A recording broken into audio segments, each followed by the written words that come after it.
Oh, you were so young, but not really.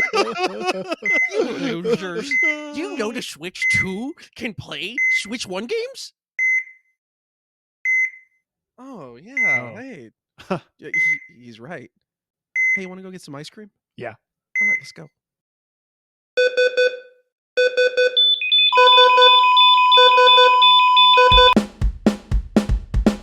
You guys ready? Lobby up. Hey guys, lobby up. GG's, lobby up. Dude, we gotta lobby up. Lobby up. Hey, should we lobby up? Yo, lobby up. Lobby up, y'all. Hey, let's grab a beer. Lobby up.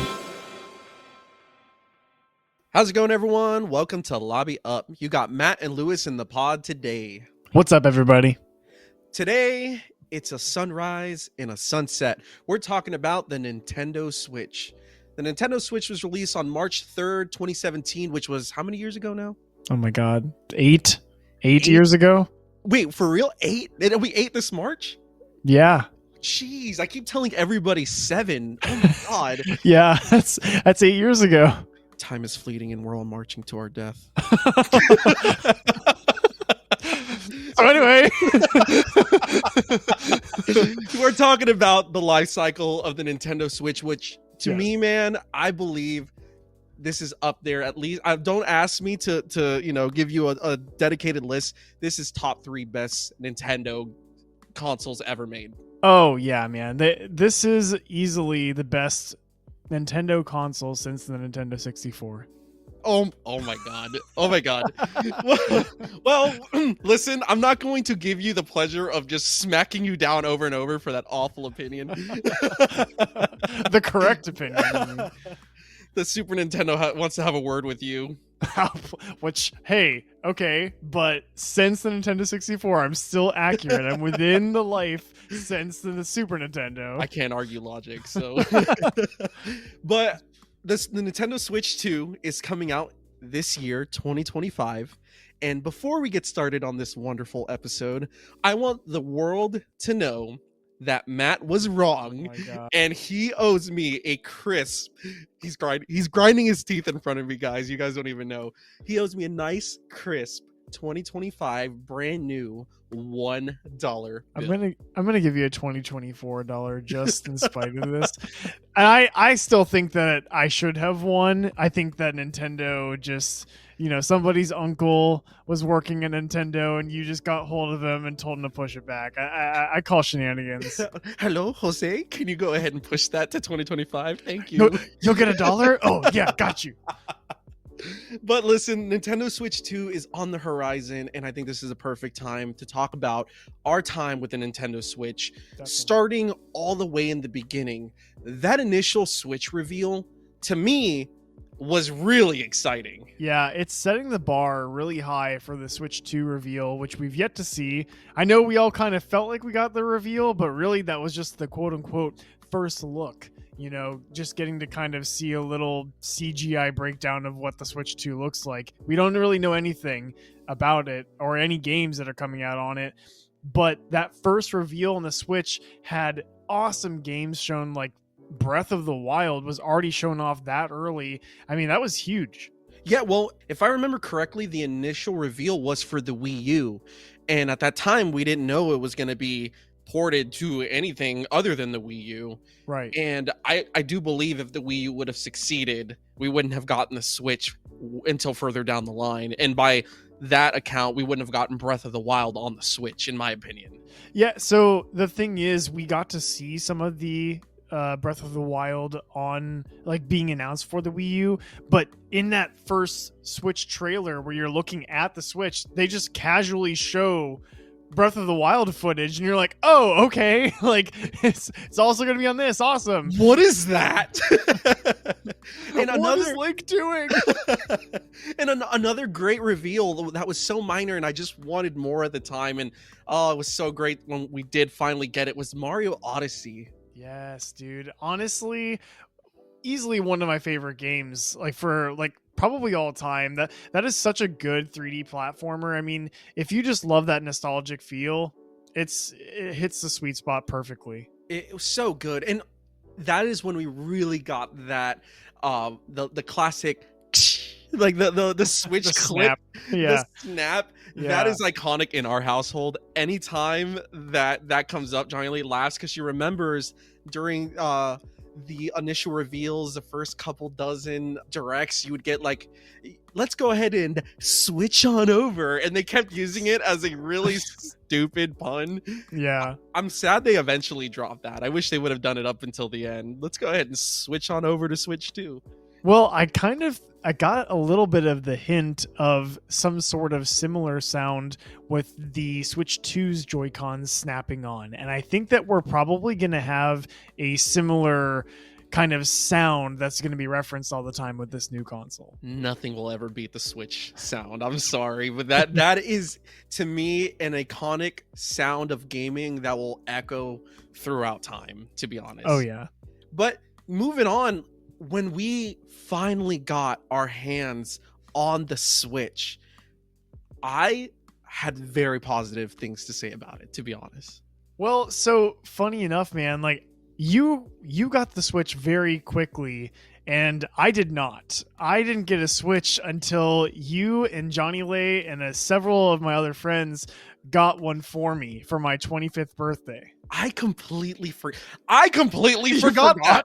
No, I remember gifting it to you, but I kept thinking that was super early on, and it wasn't. That was pretty. How long was it? Hold on. That would be a year and a half after the release of the Switch, because it was 2018. I would still say you got the beginning. I mean, you got the first iteration of the consoles. Yeah, like you weren't there in the Breath beginning. of the Wild had already been out for a bit. And and Mario Odyssey, but 1-2 Switch was still very much a thing. We'll put it that way. So, I owned 1-2 Switch for a I hot know you minute. did. I know you did. And it was fun, people. It was fun. It's one of the few games that uses the freaking a little sensor at the bottom. Yeah. I will say, like, I feel like the gaming industry is filled with just like these cool little gadgets in the remote that are used for like 1 or 2 games. It's like, can we please use it in more games? Like, because in the HD Rumble, when I first, speaking of 1-2 Switch, that felt amazing. It really did feel like, when you first felt it for the first time, you're like, wow.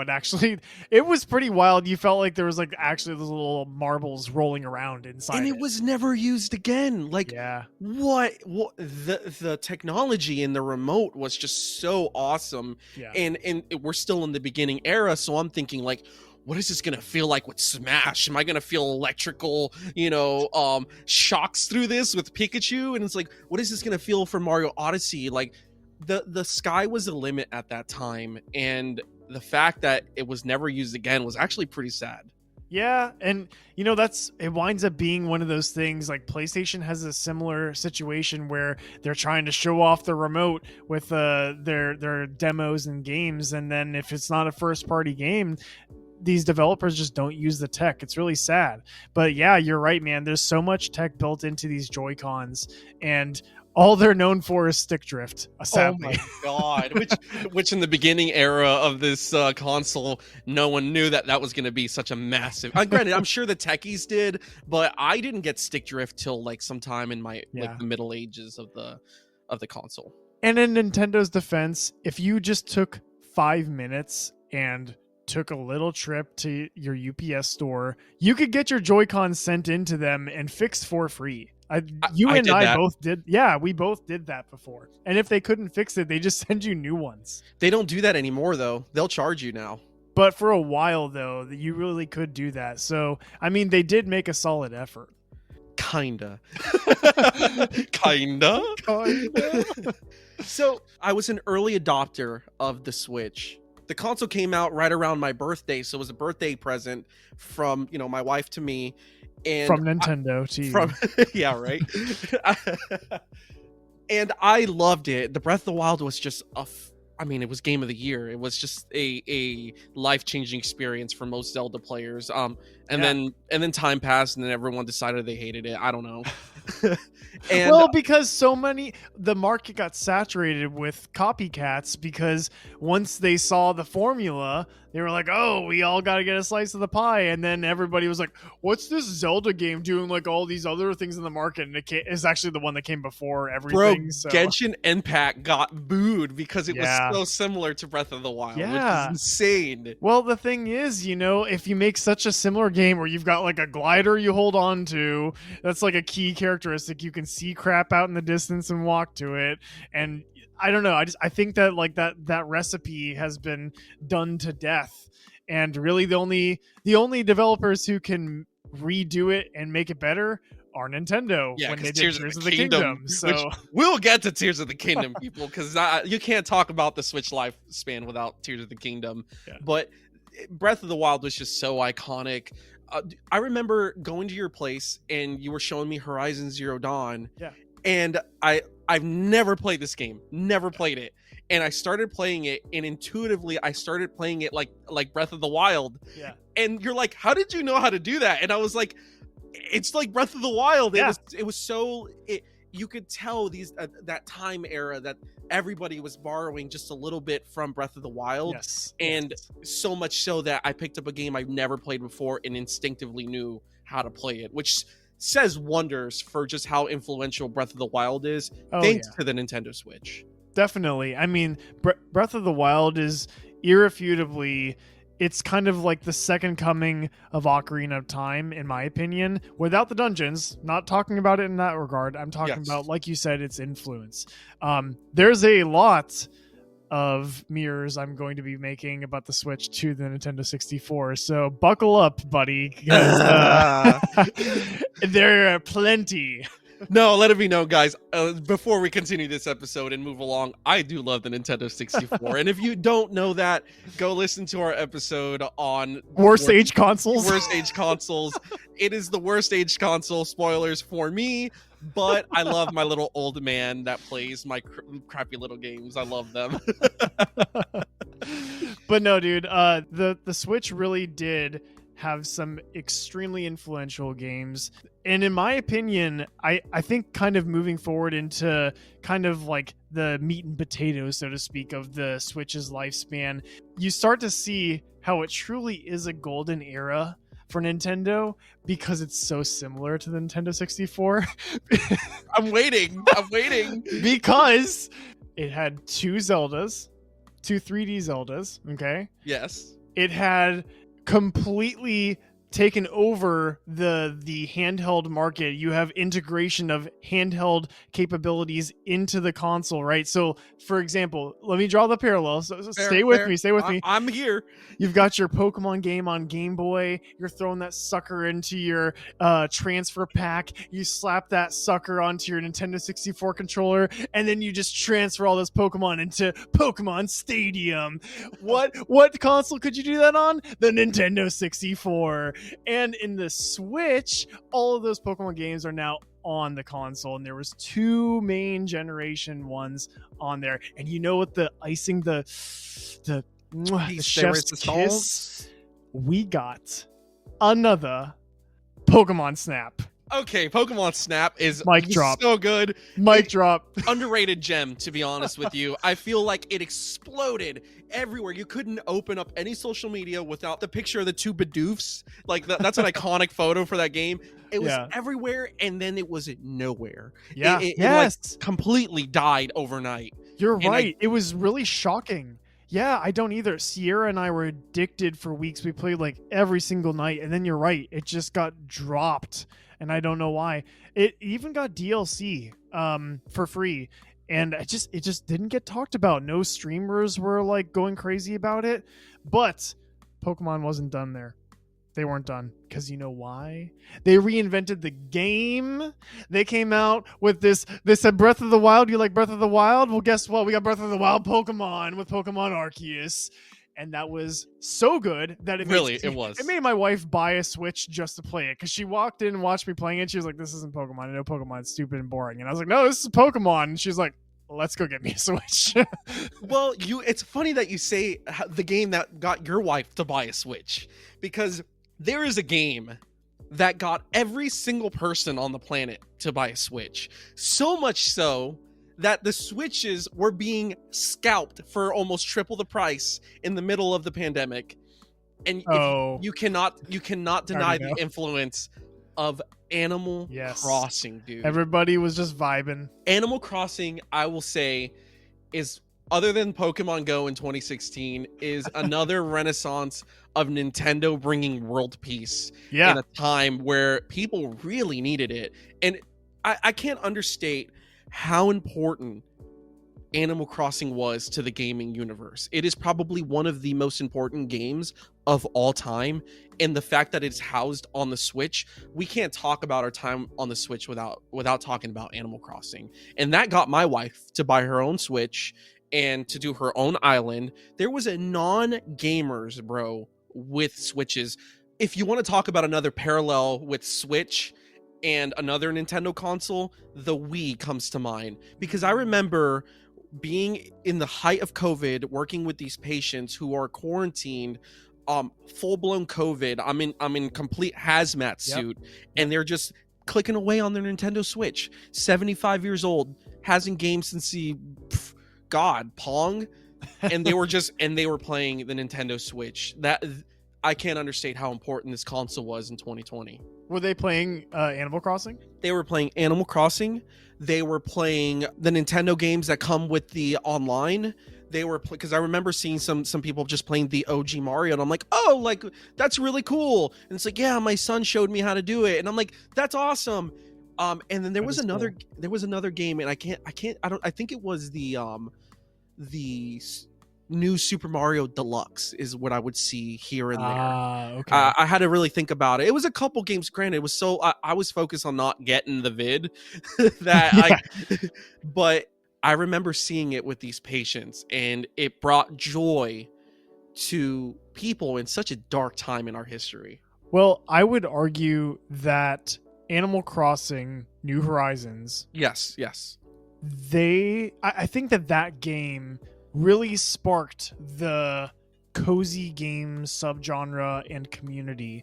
I think that those people all existed, and they all had games that they wanted, and that trigger word hadn't been thrown out so heavily in gaming marketing at that time, because I think that, like you said, for people in COVID who were quarantining and needing that comfort, they didn't need to be playing a shooter game during that time. Yeah. They didn't even necessarily want RPGs and action adventures because it's too heavy. They needed something that they could just relax. And any person, not even a typical quote unquote gamer, would play, because they needed something that they could just decompress and kind of dissociate even a little bit. And I think that that's the perfect game for that. And games like that have been popping up because a lot of people really enjoy that as the escape. They enjoy that in a healthy way, of course. Of course. I mean, there is not a hobby out there, and that goes from sports to reading a book to playing video games, that isn't some sort of escapism. Yeah, exactly. And, you know, it's like, it's not even pick your poison. It's more just pick your comfort.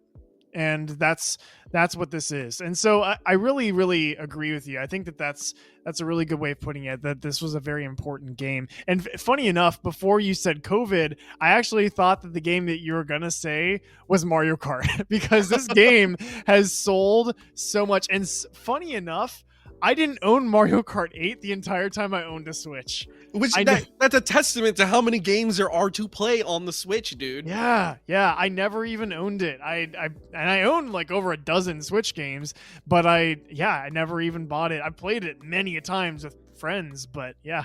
Dude, I'm not gonna lie, I've bought straight up like Switch games that I haven't even touched yet, knowing that at some point I will get to them.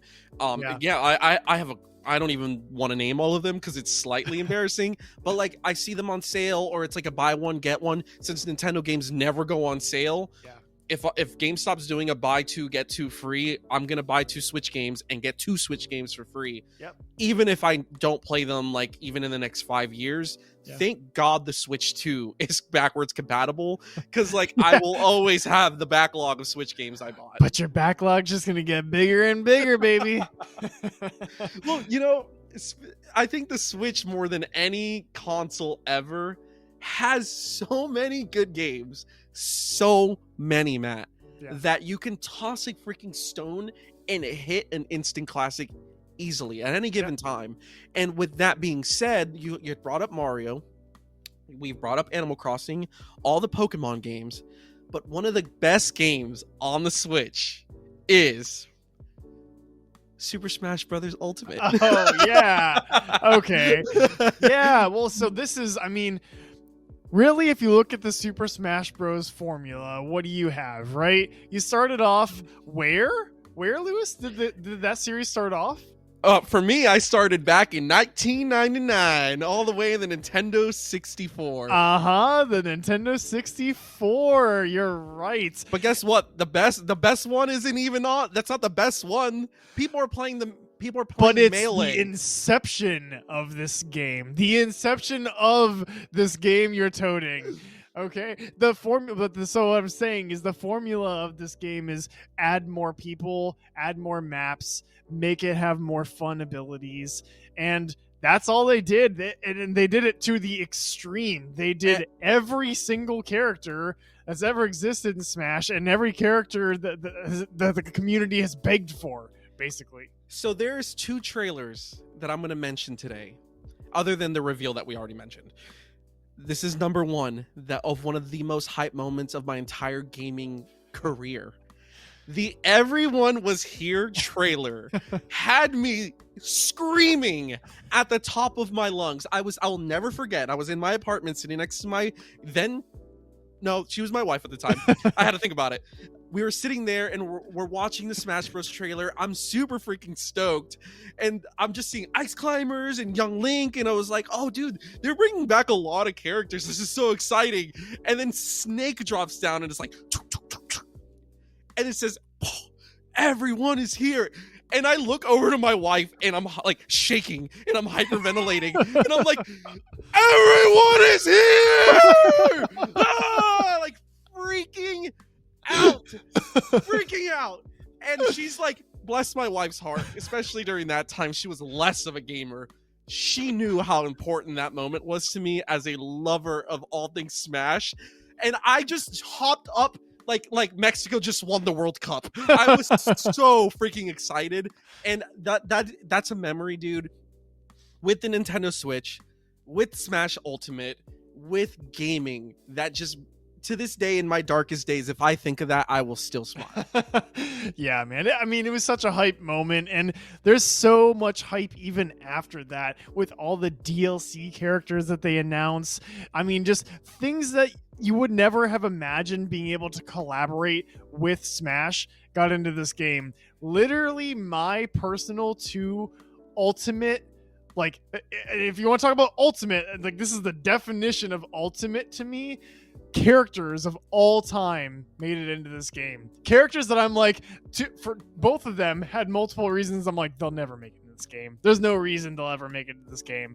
Banjo-Kazooie, which for like everything that is in me, I just loved to see these characters not looking how they look like in Nuts and Bolts, but just in a modern 3D style, was just so heartwarming for me to see. And Sora from Kingdom Hearts. You're crossing Disney and Square Enix contracts and legalese in order to get literally my favorite character of all time into this game. And I just, having him being able to fight Sephiroth and Cloud in another universe is just so badass to me. They came in and Matt never played the game again. Not once, not never. I bought the game for when it first came out. I unlocked all the characters. You and I hosted a Smash tournament, and then I basically didn't play the game again.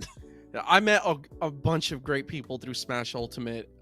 Cell, Sego. So you're bringing up, like, actually pretty funny enough, since you just had your Dragon Ball Z talk, you used to host a Discord talking about like everybody kind of had like a Dragon Ball character assigned to them, and you were definitely Goku. Tell our audience what you considered me. Oh yeah, so again, one more person I want to shout out from that Discord is Jeljo too. Those at the end of it, it was just us playing at the end when the Discord kind of started dying out a little bit. Yeah. But Cell is fantastic. That guy has 10,000 hours in Smash Bros at this point. Wow.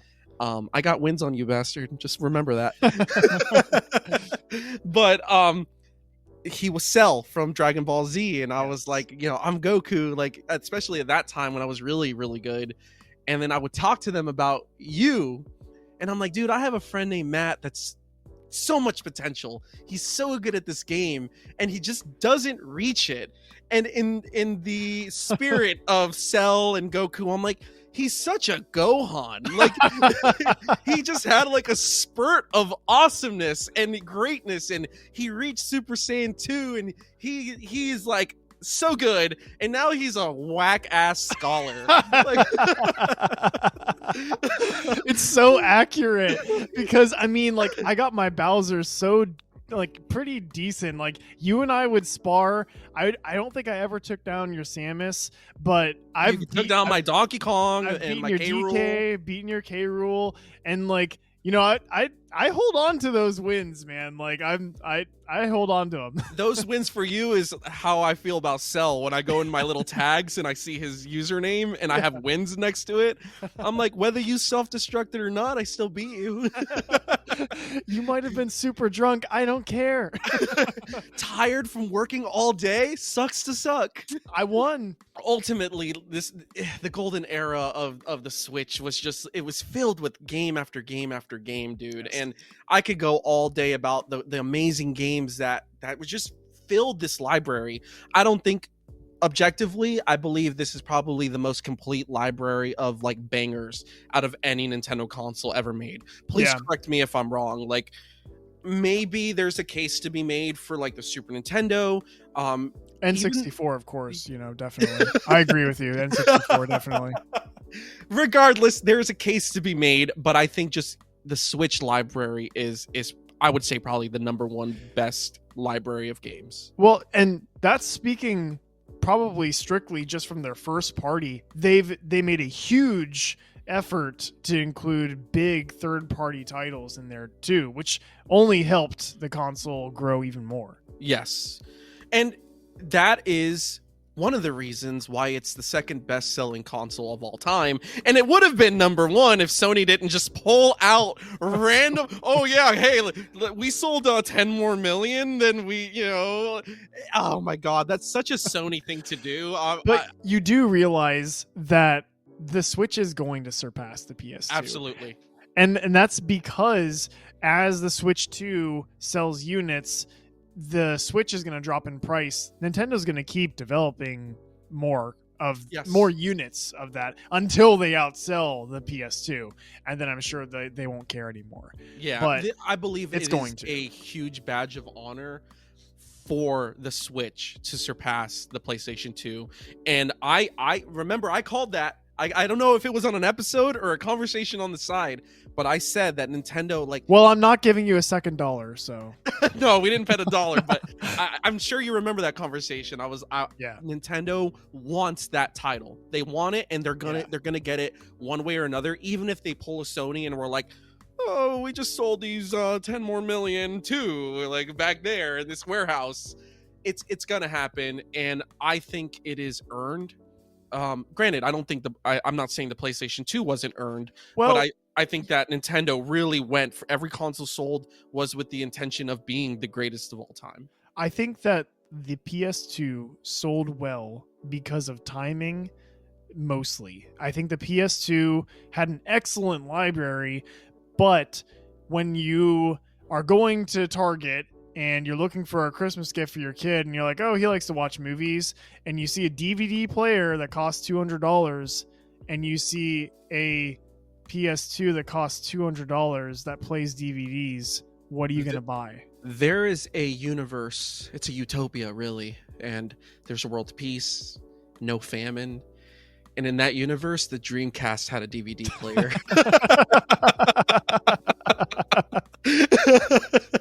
Oh God, you're one of those. Dude, don't get me started. I will talk about that one day. The Dreamcast is an underrated gem. But no, the PlayStation 2. What is the saying? Luck is the intersection of preparation and opportunity, and the PlayStation 2 was lucky as can be. Yes. Because they had both of those. Yes. And I think that the Switch, on the other hand, was more the luck came from them failing with the Wii U. The Wii U had excellent games, but the hardware was a total miss, especially in America. And I think that they just said, okay, we're going back to the drawing board. This is what we need to do. And they did it. And so they really made their own luck here. And it didn't hurt them to be way cheaper than the other mainstream consoles. So it made it really easy to be in like every single home. Well, and the seeds of this success were planted the day Nintendo decided we're not going to compete with Xbox and we're not going to compete with PlayStation. The moment they decided that, they sealed their fate on being one of the greatest selling consoles of all time, simply by not having to compete with the other two. Which is weird because I feel like they made that decision with the Wii. Really, yeah. I think that they were like, you know what? You guys can play Call of Duty. We'll just like play bowling or whatever. And, I think that when they did that, that was a great move. But it's so funny you say that because, yeah, I do agree. They're not trying to compete, but they, again, had the most third-party support on the Switch. Yes. So it was like a we're trying really hard, but we're being casual about it. Like they Sorry, I had to catch my breath there. The Nintendo Switch's success is unrivaled, and it other than the PlayStation 2, which I like I said, I agree with you. It will surpass the PlayStation 2. But here we are at the end of the Switch's life cycle.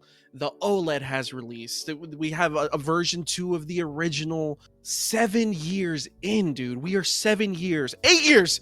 8 years. I was like, you see, I said in the beginning, I keep saying 7, but we're going on 8 years. Yeah. Which I remember a while back you brought up your math, because I don't know if anyone's noticed, but I'm very, left brain, right brain, and Matt's the opposite. You suck at math. I suck at math. Matt can't read. I think that I might be a little bit dyslexic. I don't know. But if I am the creative butterfly, Matt is the analytical dragonfly. Like, I like that. He sat down and wrote this huge chart on the GameCube had this long of a lifespan, and the Wii had this one. The Wii U's an outlier because it sucked. And here we are with the Switch. By my calculations, we should have the Switch 2 in 2024. And I was like, no. And I remember the conversation. This is why I'm bringing it up. I said, no, it will be 2025 because Nintendo Switch is trying to outsell the PlayStation 2. That was the conversation that we had. That's the thing. I don't even think that they delayed this long because they're trying to outsell the PS2. I do think that they want that for sure. I think that at this point, though, it's what inspired this being the Switch 2. I think that they hit magic with the Switch, obviously, and I think that they're a little bit nervous. And here's why. I think that we're going to get a very cool creative announcement like in Nintendo fashion in April. But I'm already thinking 6, 7, 8 years from now about the next console because I don't think we're going to get a Switch 3. And it would be very uncharacteristic of Nintendo to go that deep into the same formula. I think that at that point they're going to need to switch it up again. Switch I did the thing. Because otherwise this is not going to sell anymore. You already have, in the same way that everybody else is copying Breath of the Wild, you've got the Steam Deck, you've got all these other handhelds that are coming out. The PlayStation Portal is a thing. PlayStation is already in talks of making their own dedicated handheld. Xbox is going to be allegedly, maybe, if they're not, just selling all of their crap on every other console, like they already are. Anyway, everybody is trying to make a new handheld. Xbox has games. Continue. And hey, guess what? You Guess know what? PlayStation 5 actually has a good Horizons game on their console now. A good Horizons game. Horizon Forbidden West is nowhere near as good as Forza Horizon. Oh my Bada bing, God. bada boom! Ah! And now Xbox can finally sell games because they're on a console that people use. But anyway, We're all fanboying, people. Sorry. Please excuse our fanboying. all that to say, everybody is already stealing a slice of the thunder from Nintendo. Yes. And if they don't want this era to be a Wii U repeat, they already have to start thinking about the future. So I'm here for the long run. I think that Nintendo is going to be around forever. I just want to make sure that they continue staying true to who they are. So I 100% agree with you, first and foremost. And it's going back actually a little bit. The reason I brought what you were saying up about your analytical mind working its juicy magic and breaking down all of the past Nintendo's consoles lifespans. Yeah. Nintendo Switch is, I want to say, I think you did the math. It is the longest lifespan out of any Nintendo console. Definitely. The reason I brought that up and the reason I really want to hone in on 8 years of the Switch is when the Switch initially came out, it was already dated technology. Yes, that's very true. And look at the magic they've done over the last 8 years. This leads me to the second trailer I was going to bring up tonight, Tears of the Kingdom. I remember, and I have a point to this, people. I remember telling you, and I probably, since I never delete text messages, I can probably pull it up with you. And I was just like, why am I not as hyped for Tears of the Kingdom? Like, why am I not like excited? I'm usually excited. I remember this conversation.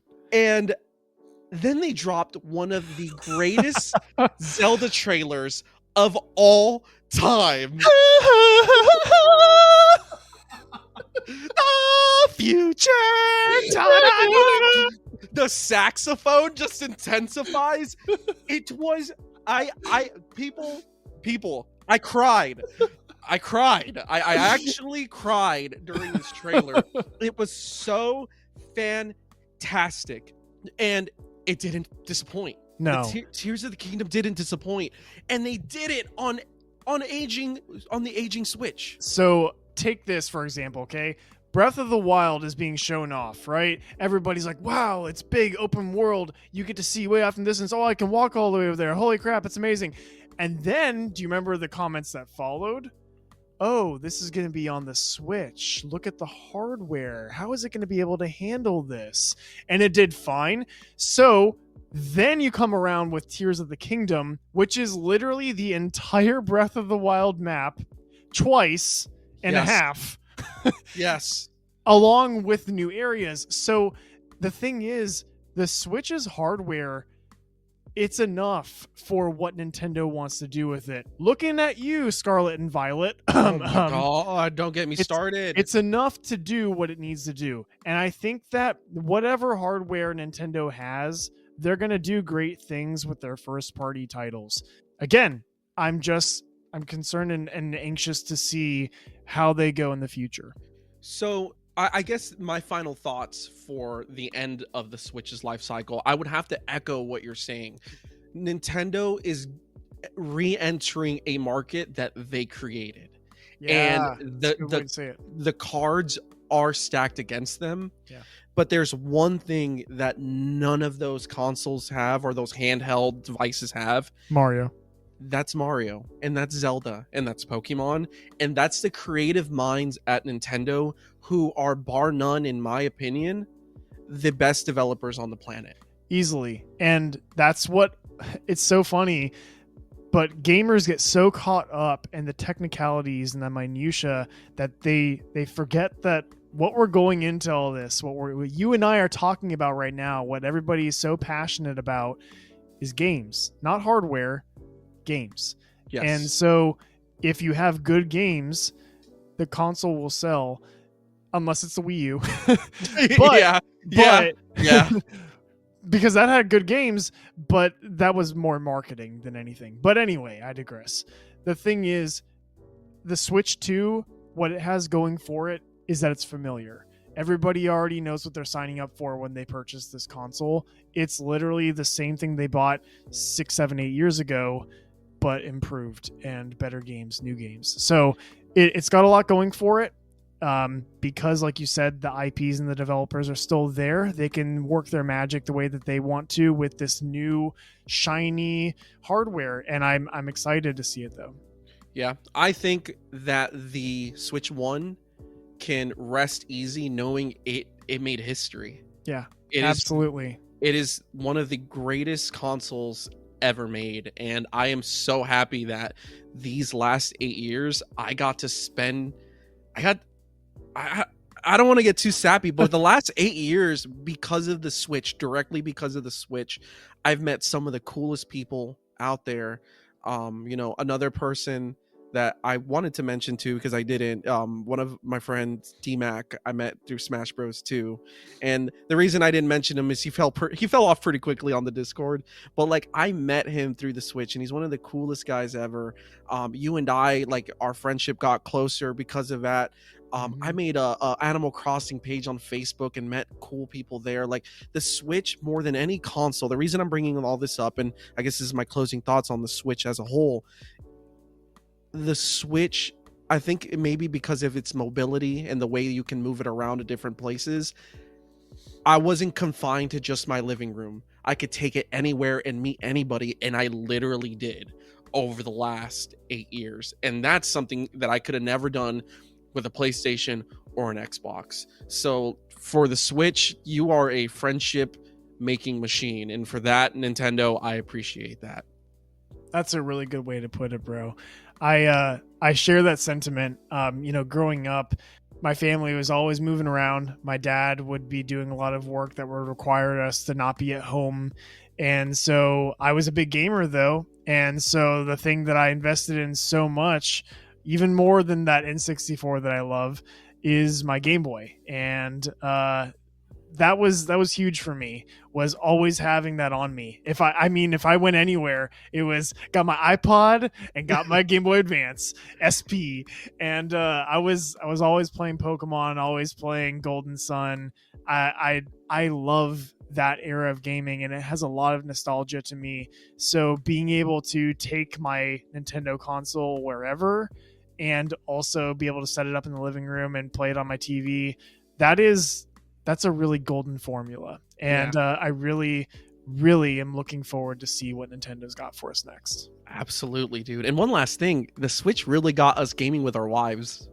That's very true. Like I said, Arceus had Sierra and I staying up like little kids later than we should have, right? Okay. I would get home from work. We would game like crazy into the AM, and I'd be like, we have to go to sleep. She's like, well, I just saw an alpha. I have to catch it. It was so much fun. So what better way to end this episode than, shout out Nintendo for also helping us game with our wives just a little bit more. Yes. So there you have it, folks. That's our time with the Nintendo Switch. Nintendo is a special gaming developer and a console maker to both Matt and I.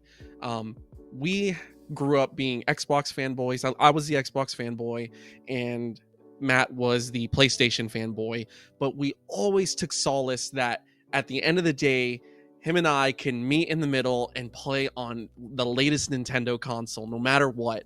So the Switch has truly been an inspiration to us to start this podcast and to just game further and just love games.